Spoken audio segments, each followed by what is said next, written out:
एक बच्चा जो बहुत शरारती था,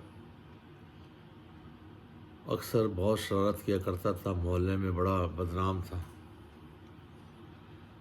माता पिता बहुत समझाते थे उसको, लेकिन शरारत से बाज नहीं आता था। एक दिन वो बच्चा अपने माता पिता के रूम में गया तो उसने एक बहुत अजीब चीज़ देखी। तो अपनी मम्मी से पूछता है, ये क्या था? यूं कि दीवार पर बहुत सी कीलें लगी थी। तो बच्चा कहने लगा, ये कीलें क्यों लगाई आपने? माँ कहती है, बेटा जब भी तेरी कोई शिकायत आती है ना, पड़ोसी शिकायत करते हैं, तो मैं एक कील लगा देती हूँ। तो मम्मी, ये तो आपने सारी दीवार गंदी कर दी है। कहते, बेटा तो दीवार को अब तू ही ठीक कर सकता है, तेरे हाथ में ही है। कहते, वो कैसे?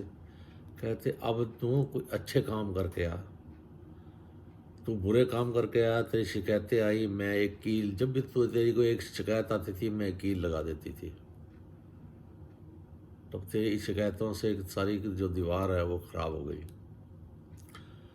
तो ये कैसे ठीक होगी फिर? कहते, बेटा तू अब अच्छे काम करके आ, जैसे अच्छे काम तेरे मेरे को पता लगते जाएंगे, मैं वो कीलें उतारती जाऊंगी, उसको ठीक करती जाऊंगी दीवार को। तो बच्चे के दिमाग में बैठी बात, आस्ता आस्ता वो सही राह पर चला और शिकायतें बंद हुई, अच्छे नेक काम करने शुरू किए, तो वो कीलें आस्ता आस्ता उतर गई। भाव कहने का क्या है, दास सोच रहा था कि ये इस रूप में जो हम सत्संग कर रहे हैं, और सभी दास तो यही देख रहा है कि इसमें सभी गुरुमुख महात्मा हैं, ब्रह्मज्ञानी महात्मा हैं, बाहर का कोई सज्जन तो है नहीं। सभी हम ये जितने भी हैं सत्संगी लोग हैं। और दास को तो एक बात याद आई कि सतगुरु बाबा जी सत्यार्थी जी को प्रचार कैंप लगाते थे और जगह जगह दुनिया के कोने कोने में, यहाँ तक कि बाहर के मुल्कों में भेजा करते थे। एक ट्रेनिंग कैंप लगता था, प्रचार कैंप, तो उसमें वो ट्रेनिंग दिया करते थे। दास तो ये समझ रहा है ये जो पीरियड चल रहा है ना, ये ट्रेनिंग का ही है। घर घर में जो है ना वो ट्रेनिंग कैंप लग गए हैं प्रचार के, खुद को सुधारने के। तो अवतार मेहर करे कि जैसे वो बच्चा, उसने अपनी जो भी कमियां थी दूर की, और ऐसे ही दास भी सोच रहा है, अपनी अपनी सोच है, अपनी अपनी, हो सकता है दास गलत हो, लेकिन ये एक मौका मिला है हमें घरों में रहकर थोड़ा इस तरफ ध्यान देने का कि कहाँ कहाँ हमसे भी गलतियाँ हुई हैं। दातार मेहर करे कि जो पहले गलतियाँ हो गई वो दोबारा ना हो, और ऐसे ऐसे सज्जन महात्मा निकल के बाहर आ रहे हैं इस गुरु चर्चा में, जिनके कभी दर्शन भी नहीं किए, ना कभी उनको समागम में बोलते हुए देखा है। ये जो एक मिलाप हुआ है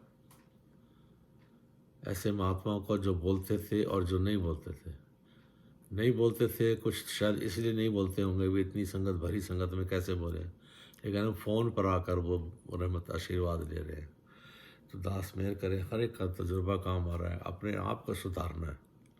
ये एक ऐसा अवसर मिल रहा है जैसे हम गाड़ी दे आते हैं वर्कशॉप में, और उसको कहते हैं भाई इसके सारे जो है ना नुक्स दूर कर देना, चाहे हफ्ता लग जाए तो 10 दिन लग जाए।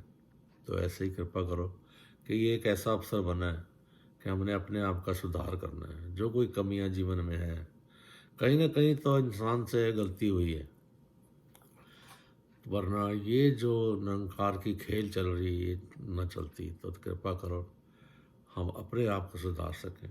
दास तो अपनी बात करता है, दास के अंदर कोई कमी रह गई है तो दास अपनी कमी को सुधार सके। तो ये इसी ध्यान से आज ध्यान ऐसा आया, 2 दिन से दिमाग में ये बात चल रही थी भी, ये ऐसा क्या हुआ कि बाहर का तो कोई सज्जन नहीं है, हम सभी संत महात्मा, सभी ब्रह्मज्ञानी, गुरु के प्यारे सभी जुड़े हुए हैं, तो एक दूसरे से सीखना है। ये एक प्रचार कैंप है। ये एक प्रचारकों के लिए सभी घर घर में कैंप लग गया है। तो बख्शिश करो कि अब ये बहुत ही सुंदर अवसर दिया है सदगुरु ने, इसमें हम सीख सकें, प्यार से कहना धन्यवाद।